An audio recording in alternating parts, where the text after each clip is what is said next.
Amid Ferrari's grand ambition to return to the top of Formula One, a surprising story has emerged from behind the scenes, one that isn't about speed or rivals, but about a fundamental conflict between man and machine.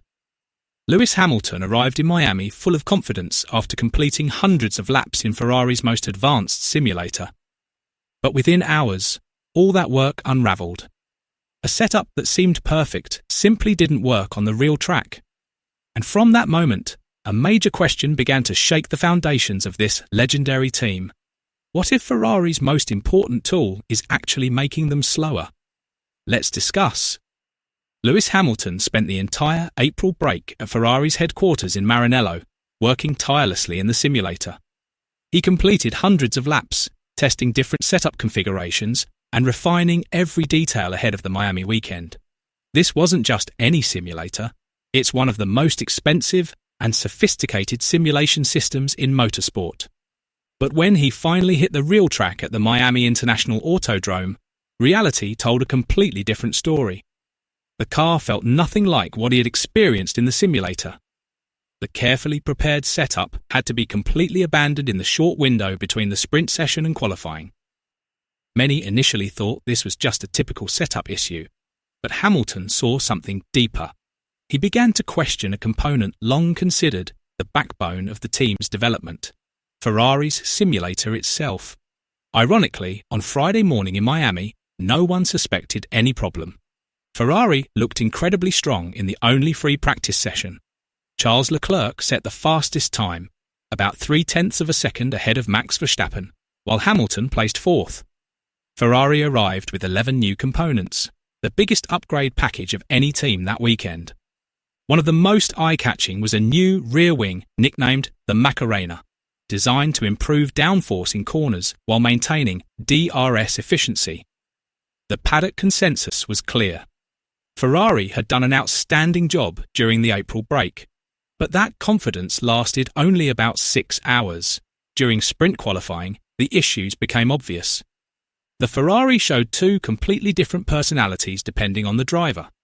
On Hamilton's side, the car suffered from brake lockups, struggled through medium-speed corners, and frequently ran wide, completely contradicting simulator predictions that promised maximum grip.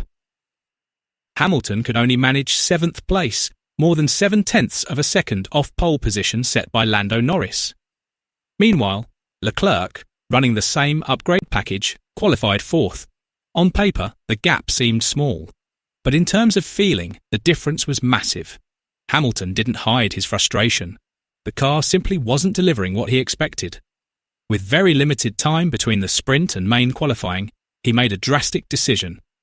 He and his team scrapped the entire simulator-based setup and rebuilt the car from scratch. The changes were fundamental. Springs, dampers, and even the overall ride height philosophy were completely overhauled. This new setup was radically different, almost the opposite of what the simulator had recommended. The results were immediate. Hamilton climbed to 6th place in qualifying. He was still behind pole-sitter Andrea Kimi Antonelli, the young Mercedes driver, but the performance improvement was clear. More importantly, the car finally responded to his instincts as a driver. The balance that had only existed in the simulator was finally felt on track, once he stopped trusting the simulator and started trusting himself. Hamilton then made a very strong statement. Ferrari's simulator had led him in the wrong direction. He even began considering reducing, or potentially eliminating, its use in his race preparation altogether.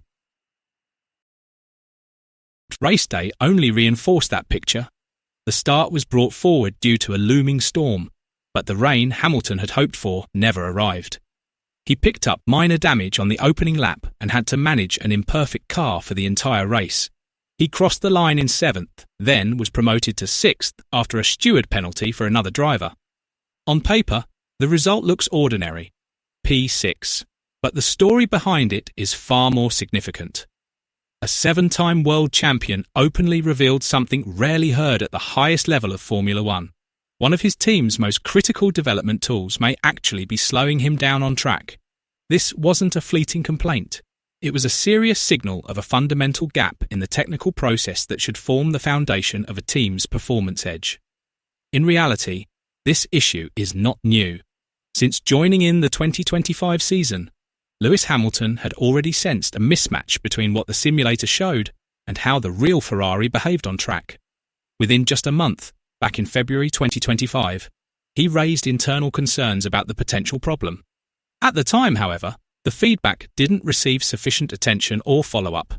The root of the issue lies on the software side, particularly in the tyre model and the correlation algorithms that translate virtual data into real-world car performance.